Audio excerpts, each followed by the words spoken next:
자, 26강입니다. 가보개혁 근대국가의 발판을 마련하다 라고 해서 지난 영상에서 봤던 동학농민운동과 이제 연결되는 부분이라고 생각하시면 되겠습니다. 첫 번째 이제 군국기무처를 설치하다라고 나와 있는데, 우리 지난 시간 복습하면서 약간 맥락을 조금 잡아갑시다. 동학농민운동 다룰 때 일단 처음에 동학의 교세가 확장되면서 교조신원운동이라고 하는 것을 벌였다. 이런 것이 받아들여지지 않았는데, 여기 농민들이 다수 가담하면서 점차 정치적인 메시지를 내기 시작했다. 탐관오리를 처벌하라, 외세를 배척하라, 이런 것들. 자, 그리고 나서 1894년이 이제 본격적인 동학농민운동의 전개 과정이라고 보시면 되는데, 고부봉기 있었고요. 이 고부봉기를 조사하러 나온 안핵사 이용태가 농민들을 다시 탄압함으로써 1차 봉기가 일어났습니다. 자, 1차 봉기에서 당시 농민군이 엄청난 기세로 성장을 하면서 황토연 전투에서 관군의 승리를 하고요. 그리고 중앙군을 상대로 황룡촌 전투에서 또 승리를 하고요. 그리고 전라도의 핵심인 전주성을 점령하죠. 자, 조선 정부는 당황해서 청나라의 군대를 요청합니다. 그래서 청나라가 군대를 파견하게 되는데, 청나라뿐만 아니라 일본의 군대도 조선 땅을 밟게 되었고, 이건 아닌데 싶어서 빨리 농민군과 정부가 전주에서 화해를 하고 정치개혁을 약속했습니다. 그것이 전주 화약이었습니다. 그러면 문제가 모두 해결되었으니 청나라와 일본 군대 모두 돌아가야 하는데, 일본 군대는 돌아갈 생각이 없었다고. 그래서 한국을 청나라의 간섭으로부터 벗어나게 하고 근대화를 시켜야겠다라고 하면서 이상한 궤변을 늘어놓으면서 일본군은 경복궁을 강제로 점령했고요. 청나라를 기습 공격했습니다. 그리고 그들이 내세웠던 명분이 있기 때문에 조선에 개혁을 강요하게 돼요.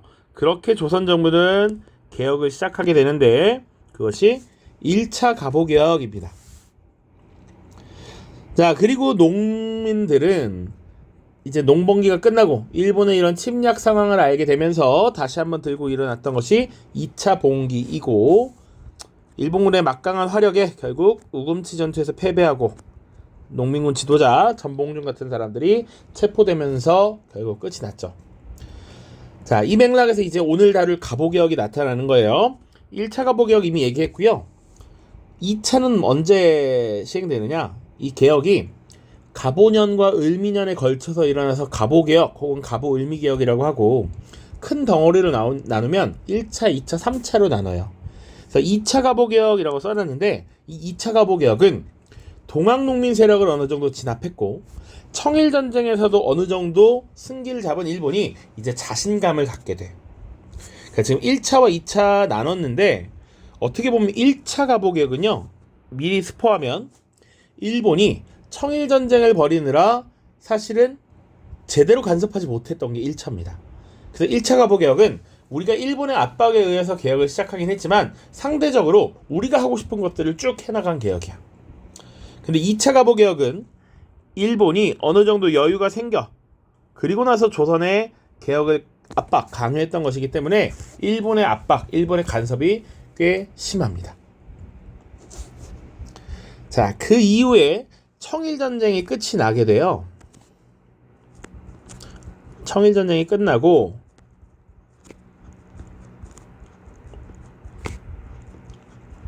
그 종료한 결과 시모노세키 조약이라고 하는 것을 체결합니다. 자, 이 조약에서 당시 일본은 승리의 대가로 타이완 섬을 가져가고요.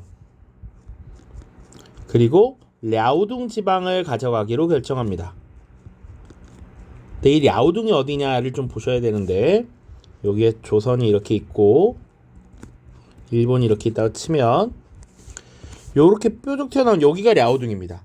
그러니까 일본은 이제 랴오둥 반도를 차지하고 대륙으로 나아가고 싶은 꿈이 있었어. 근데 문제는 뭐냐? 일본이 이렇게 쭉 치고 나가는 걸 굉장히 거슬리게 여겼던 러시아의 존재가 있죠. 그래서 당시에 러시아가 프랑스, 독일을 끌어들여서 일본의 랴오둥 반도는 선 넘었다. 이거 동아시아의 평화를 해치는 일이다 라고 하면서 이 두 나라의 관계에 간섭을 하기 시작하죠. 이것을 삼국 간섭이라고 하고 결국 일본은 여기에 굴복해서 랴오동반도를 다시 중국에게 돌려줍니다. 자, 그 이후에 우리가 또 뭘 알아야 되냐면 청일전쟁에서 이긴 일본이 조선에 대한 압박을 강화해 나가면서 2차 가보개혁을 압박했단 말이야. 자, 그런데 조선 정부는 일본의 압박으로부터 벗어나고 싶었습니다. 그런데 지금 보니 일본을 견제할 수 있는 정도의 힘을 가진 나라가 바로 러시아였던 것이죠. 그래서 조선 정부는 요 중간 시기에 이제 일본의 간섭으로부터 벗어나기 위해서 친러 정책을 추진했고요. 이 친러 정책을 추진했던 게 왕비 민씨와 그 측근 세력들이었습니다. 민비라고도 표현합니다. 자, 그래서 조선 정부가 친러 정책을 펼치는 것에 대해서 불만을 가지고 있었던 그 불만을 표했던 일본은 결국 1895년 당시 왕비였던 명성황후 민비를 살해하는 을미사변이라고 하는 사건을 일으키게 되죠. 1895년입니다. 그러니까 이 시모노세키 조약도 95년이에요. 자, 그리고 나서 사실 조선은 확 쫄았지. 지금 한 나라의 왕비를 죽이는 사건이 발생했어. 이 말은 암묵적으로 왕 너도 죽일 수 있어 이라는 얘기잖아요. 그래서 당시에 일본의 압박을 더 강하게 느끼게 되었고 일본의 압박 속에서 다시 추가적인 개혁 조치들을 취하게 되는데 그것이 3차입니다.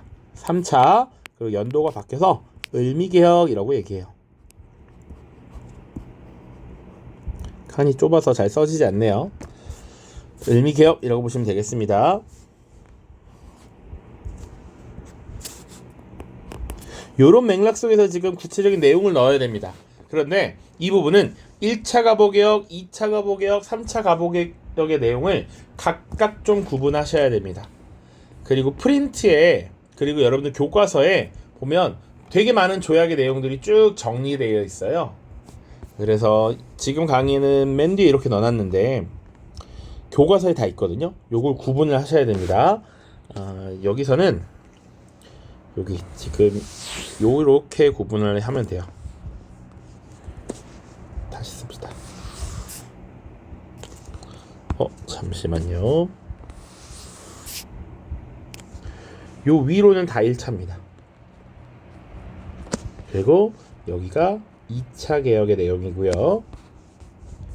당연히 을미개혁은 3차겠죠. 이렇게 구분하셔야 됩니다. 1차, 2차, 3차를 구분하고 예를 들어서 가나 사이 시기에 있었던 일을 옳은 것을 해서 뭐 2차 개혁 물어본다든지 1차 개혁 물어본다든지 충분히 할 수 있습니다. 요거 정리를 하셔야 됩니다. 그래서 1차 가보개혁부터 보죠. 군국 기무처를 설치하다. 우리 초기의 개화정책을 추진할 때 2차 수신사 김홍집이 돌아온 이후에 개화정책을 쭉 추진할 때 통리기무하문이라는 기구를 설치했었습니다. 자, 그것과 비슷하게 이 가보개혁을 총괄하는 기구로서 지금 군국기무처라고 하는 것을 설치했어요. 당시 조선 정부는 전주 하약 이후에 청일 양국의 군대를 철수해달라라고 요구했습니다.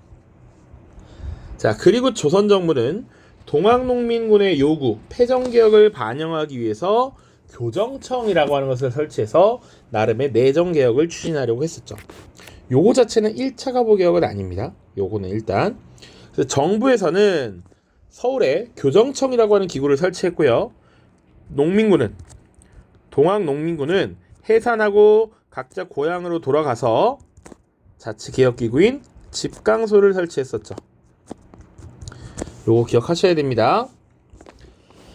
자, 그 이후에 가보개혁이 시작됩니다. 2번. 자, 일본은 조선의 철군 요구를 거부합니다. 그리고 경복궁을 침범했고요. 청일전쟁을 일으켜서 조선에 대한 침략 의지를 본격화했어요. 자, 그리고 일본은 어쨌거나 지금 경복궁을 다른 나라의 궁궐을 장악하고 전쟁을 벌이는 명분을 조선의 근대화, 조선의 발전이라는 명분을 내세웁니다. 우리 입장에서 황당하죠. 그런데 무튼 일본은 그것을 명분으로 내세워서 너네 개혁해야 돼 라고 해서 새로운 내각을 꾸리게 합니다. 일본의 강압 아래 김홍집, 박정량 같은 사람이 중심이 된 개화파 내각이 수립됐고요. 그리고 조선 민중들의 반발을 무마하기 위해서 좀 더 반발을 덜 하게 하려고 민중의 지지를 어느 정도 얻는 흥선대원군을 앞에 내세웁니다. 실질적인 정치는 김홍집, 박정량이 하지만 또 앞에 얼굴 마담으로써 흥선대원군을 내세웠다라는 겁니다.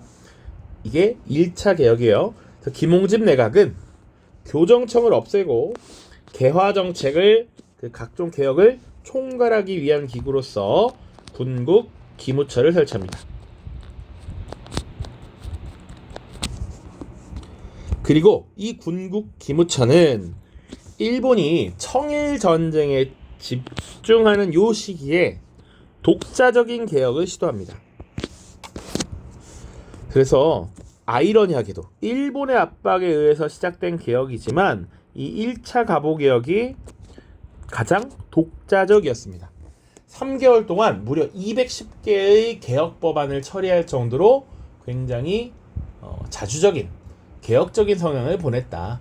자, 그것과 관련해서 이제 이렇게 이미지로 정리된 것들도 있는데 자세한 건 밑에 여러분은 교과서나 프린트에도 다 내용이 있으니까 보시면 됩니다. 요런 내용들이 변화가 있었다라는 겁니다.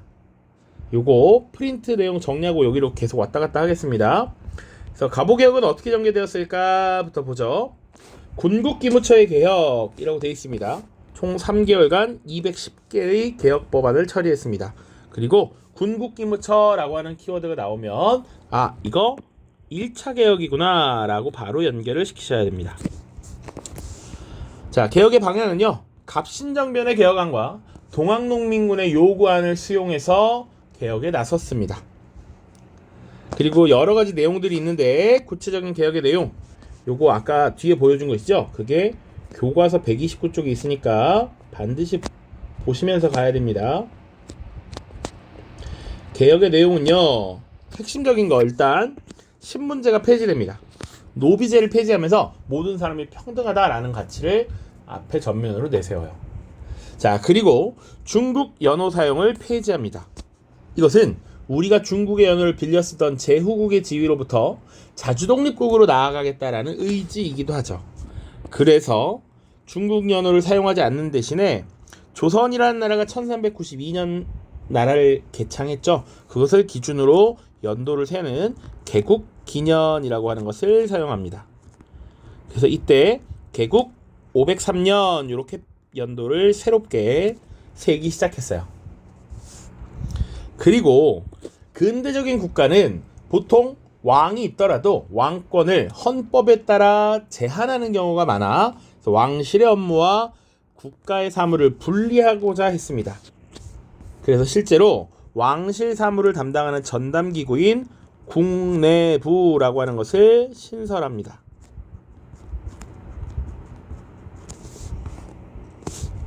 자, 그래서 조선이라는 나라가 근본적으로 신분제, 그리고 4대 관계, 그리고 군주제를 바탕으로 했던 이 사회를 크게 변화시키고자 했다라는 얘기죠. 그래서 교과서 129쪽에 있는 내용을 조금만 더 정리하겠습니다. 1차, 지금 개국기년을 사용하고 중국연호를 폐지했다 요 얘기 했고요. 국내부 신설, 그래서 왕실과 정부 업무를 분리했다 요 얘기도 했습니다. 개국기년 사용, 국내부 신설. 그리고 원래 조선이라는 나라는 왕이 있고 국정을 총괄하는 재상, 의정부가 있는데 이 의정부를 폐지하고 내각제를 시행하도록 결정했습니다. 기본적으로 이제 각부 장관과 총리를 중심으로 국정을 운영하는 방향으로 나아가겠다라는 겁니다. 그리고 6조를 8아문으로 개편하고요. 나중에 이게 7부로 다시 변경되는데 이 7부는 2차 갑오개혁 때 예외적으로 여기 들어가 있습니다. 6조를 8아문으로 지금 개편했고요. 그리고 관료를 선발하는 제도 과거제를 폐지합니다. 과거제라는 건 성리학적 질서를 가지고 성리학에 대한 이해 정도를 시험 보는 거니까 그게 이제 근대 국가에서는 맞지 않다라고 여겼던 것이죠. 자, 그리고 사회적 변화 보시면 공사 노비제도가 폐지되면서 신분제가 폐지됐고요. 과부의 재혼도 허용했습니다. 그리고 조훈금지, 고문과 연좌제 폐지 이런 내용들이 있는데 지금 요거는 엄밀히 따지면 요거까지 동학농민군이 주장했던 내용들입니다.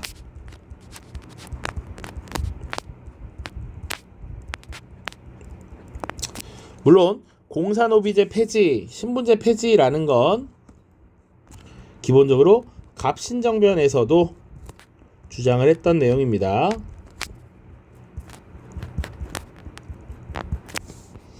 자, 그리고 경찰 제도를 신설한 것도 하나 기억해 두셔야 됩니다. 경찰 업무를 분리시켜서 경찰을 신설했다. 그 다음 경제적 변화입니다. 탁지아문으로 재정을 일원화했다. 요거 비슷한 내용 갑신정변 때 있었거든요. 호조로 재정 업무를 통합하라 라고 했었어. 근데 왜 탁지아문이냐? 아까 6조를 8아문으로 개편했다라고 했죠. 탁지아문이 재정을 담당하는 기구였습니다. 그리고 은본위 화폐 제도의 도입, 도량형의 통일, 그리고 모든 세금은 화폐로 납부하는 금납화 이런 것들을 추진했다. 요게 지금 1차의 내용입니다. 다시 위로 올라가서 이제 2차 가보개혁 볼 겁니다. 자, 1차 가보개혁이 이렇게 쭉 추진됐습니다. 내용도 가장 많았죠. 3개월간 210개라고. 일본은 전쟁 치르느라 바쁘니까 그동안 우리가 하고 싶은 거 다 했어. 그런데 문제는 이제 일본이 본격적으로 간섭하기 시작합니다. 청일전쟁에서 승기를 잡은 일본이 가보개혁에 적극 간섭하기 시작했고요. 그리고 새로운 개혁을 추진하는 과정에서 본인들이 유리한 지위를 점하기 위해서 흥선대원군을 물러나게 하고 박영효를 등용시켜서 김홍집과 박영효의 연립내각을 구성합니다. 그리고 1차 가보개혁을 총괄했던 군국기무처를 폐지시켜버립니다. 심지어 뿐만 아니라 조선정부의 주요 부서마다 일본인 고문, 일본인 조언하는 사람들입니다. 고문관을 배치해서 내적에 간섭했다. 자, 그래서 이 가보개혁에 적극 간섭했다라고 하는 거, 일본의 간섭, 일본의 영향이 컸다라고 하는 게 2차 개혁의 성격이다라고 볼 수 있죠. 그래서 2차 개혁, 김홍집, 박영효, 연립내각의 개혁 보시죠. 군국기무처가 그동안 시행했던 1차 개혁을 일부 계승하고요. 일부 보완합니다. 그래서 사법제도와 지방행정제도를 개편합니다. 그래서 지방관의 권한을 축소했다라는 게 핵심이에요. 원래 지방관은 그 지역에서 왕의 대리인으로서 그 지역에 대한 행정 업무, 그리고 군사 업무, 그리고 재판을 겸하는 사법 업무까지 모든 권력을 갖고 있었습니다. 그런데 이 사법 업무를 지금 이렇게 빼내면서 지방관의 권한을 약화시켰다라는 얘기죠.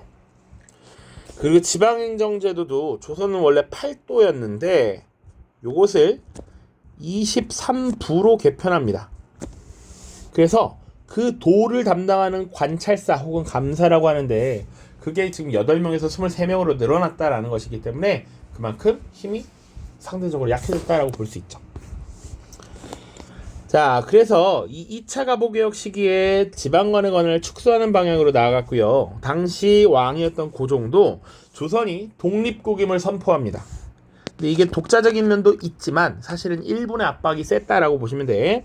그래서 이때 선포했던 문서를 독립서고문이라고 합니다.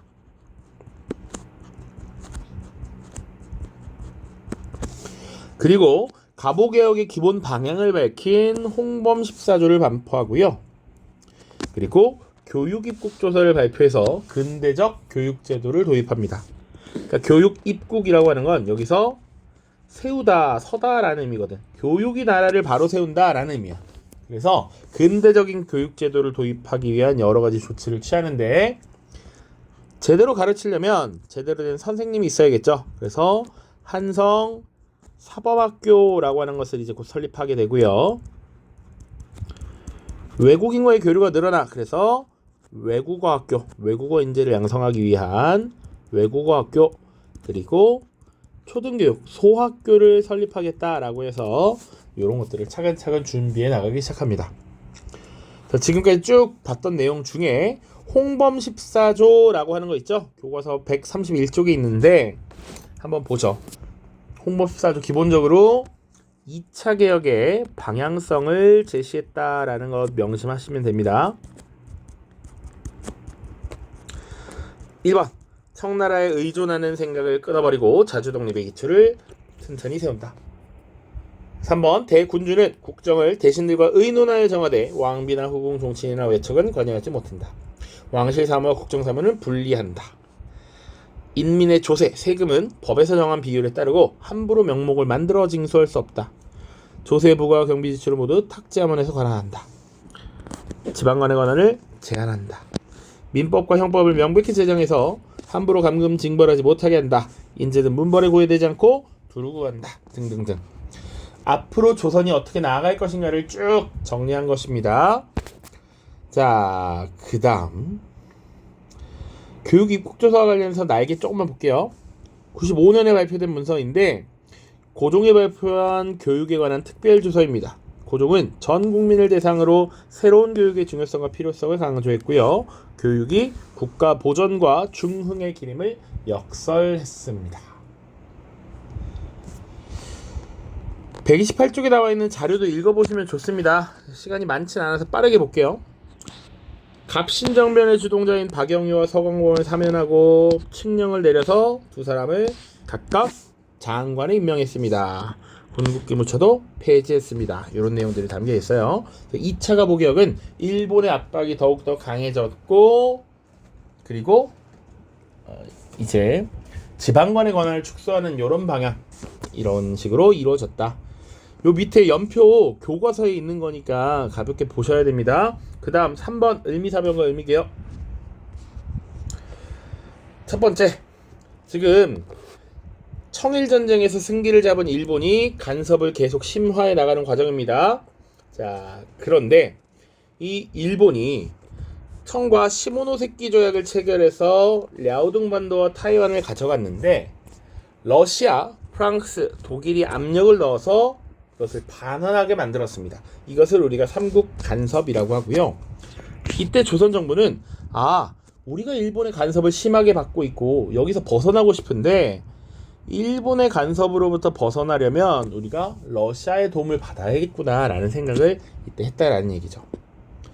그래서 괄호 2번 을미사변 보시면 러시아의 위력을 실감한 조선은 당시 고종과 왕비를 중심으로 러시아에 접근하기 시작했고요.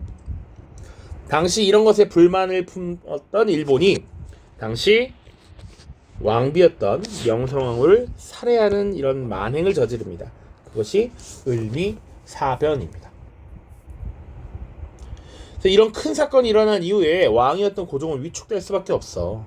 아까도 가볍게 얘기했지만 왕비를 지금 말이야 궁궐에 쳐들어서 왕비를 죽일 정도라면 사실 너 죽일 수 있었어 라는 시그널이잖아.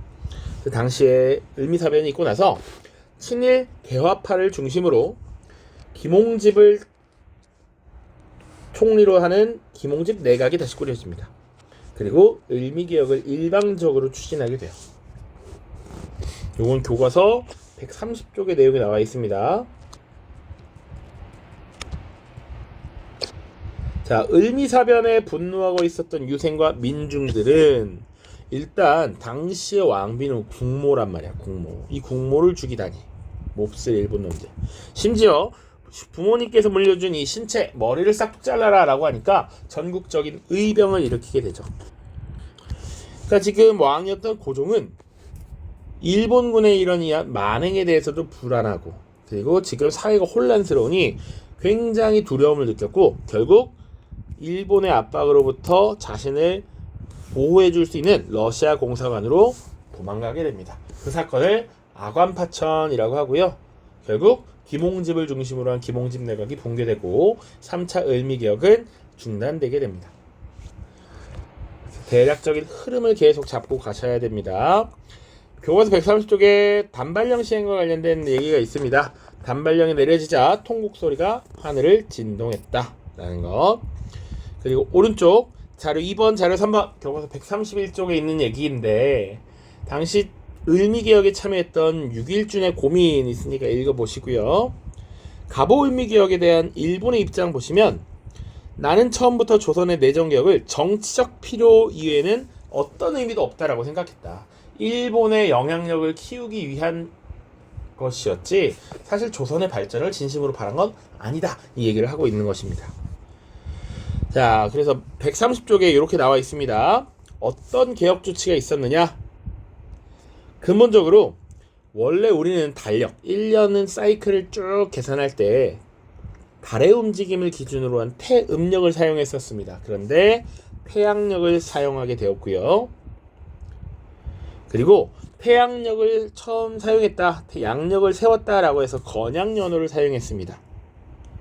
자, 뿐만 아니라 머리를 싹둑 자르는 단발령 3차 을미기억되고요.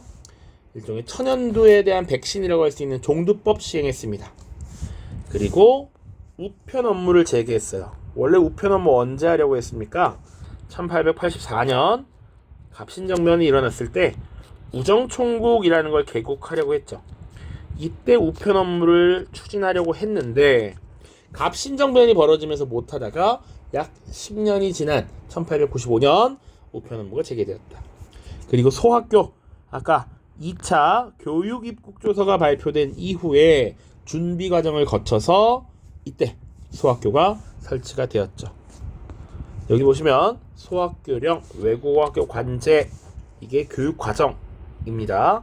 이것이 발표되고 실질적으로 설치된 것이 3차 때다 라고 보시면 되겠습니다. 그래서 지금 이 갑오개혁은 동학농민운동과 연결을 지어서 생각을 해야 되는 부분도 많고요. 각각의 1차, 2차, 3차 갑오개혁의 내용이 되게 많습니다. 그렇기 때문에 한국사 1파트에서 가장 어려운 부분이라고 선생님은 생각합니다. 이 부분을 잘 정리하지 않으면 사실은 시험을 대비하는데 어려움이 있을 수 있다. 자, 그래서 이렇게 마무리를 하겠습니다. 다음 영상에서는 이제 독립협회의 등장, 그리고 대한제국의 성립 이렇게 살펴보도록 하겠습니다. 고생 많았습니다. 안녕.